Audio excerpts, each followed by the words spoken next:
ওয়াসিম রিজভী সে বলেছে हमने सनातन धर्म को अपना लिया। সিয়াদের ঘরের ছেলে লখনৌর, এখন তার অবস্থা না ঘাটকা না ঘরকা। लाइवे से बोलते हमारे हालात इतने बुरे हैं, हम डिप्रेशन में हैं, कभी भी आत्महत्या कर सकता हूँ, हमें बचा लो हमारे देश के सनातनी भाई। তার ডাকে কেউ সাড়া দেয় নাই। যারা ইসলাম বুঝেননি, আমার যে সমস্ত দলিত হিন্দু ভাই যারা এসছেন আমার বয়ান শুনছেন, যারা ফেসবুকে ফলো করেন তারা শুনে যান ইসলাম কি বাকি কি। এই ওয়াসিম রিজভী গায়ে গেরুয়া চাদর গেরুয়া পাগড়ি আর ভেবেছিল আমাকে এরা নিজেদের অন্তরের করে নিবে। চ্যালেঞ্জ ছুড়ে বললাম, বাবরি মসজিদের ওপরে যারা হামবর চালিয়েছে, প্রথম হামবর মেরেছে, তাদেরকে কেউ কি পুরোহিত করা হয়নি? হয়েছে? বাবরি মসজিদে যে হামবর চালিয়েছিল তাদেরকে কেউ কি পূজারি করা হয়নি? রাম মন্দির উদ্বোধনে অন্য পূজারি ঠিক করা হয়েছে, তারা ঢুকতে পাবেনি কি সন্দেহ আছে? আমি যদিও সেই ধর্ম নিয়ে আলোচনা করতে চাই না, আমি ইসলাম বুঝাচ্ছি, ভালো করে বুঝবেন। পৃথিবীর যতগুলো মুসলমান বেঈমান শুনেলেন, যারা মনে করছেন সনাতন ধর্মকে নিজে নিয়েছি, জিন্দেগিতে তোমাদিকে কোনোদিন ভালো জায়গা দিবে না।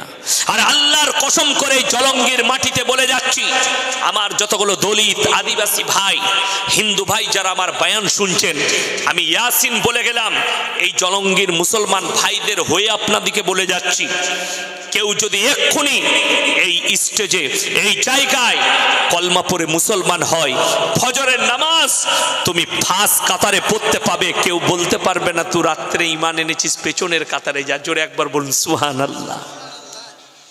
আপনি ভেবে দেখুন, ইসলাম কি বুঝিয়ে দিই।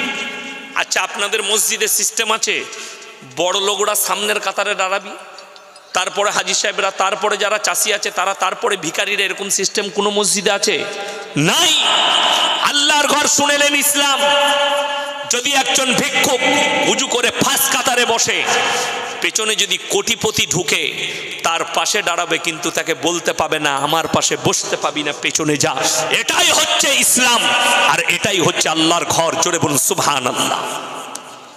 রাজা বাদশাহ আমি আপনি সে তিনি, ফকির ভিক্ষুক যেই আল্লাহর ঘরে যাবে, আল্লাহর ঘরে সবাই সমান। জোরে বলুন সুবহানাল্লাহ।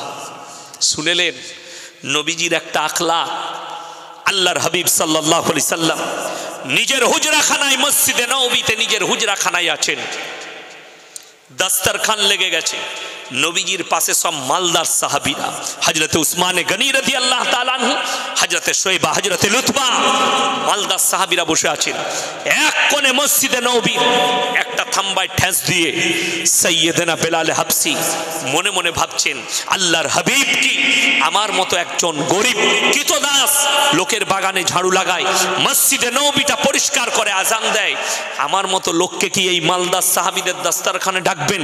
আল্লাহর নবী আওয়াজ দিলেন, হে বেলাল হাবসি, তুমি যতক্ষণ পর্যন্ত আমার দস্তরখানে না বসবে, আমার এই দস্তরখান আল্লাহর কাছে মকবুল হবে না। জোরে বলুন সুবহানাল্লাহ। ইসলাম এটা শিক্ষা দিয়েছে, বড় লোক গরিব ধনী দরিদ্র ইসলামে রাজা বাদশা নেই, আল্লাহর কাছে গেলে সবাই সমান। কিয়ামতের দিনে কে কত বড় মৌলবি, কে কত বড় মুহাদ্দিস, কে কত বড় কি, কে কত বড় ডাক্তার জ্ঞানী, টাকা পয়সাওয়ালা নেতা মন্ত্রী, আমার আল্লাহ দেখবেন না। আল্লাহ দেখবেন কার আমলটা কত ভালো আছে। জোরে বলুন সুবহানাল্লাহ। আল্লাহর কাছে আমলের বিচার হবে, যোগ্যতার বিচার নয়। আল্লাহর কাছে বিচার হবে আমলের।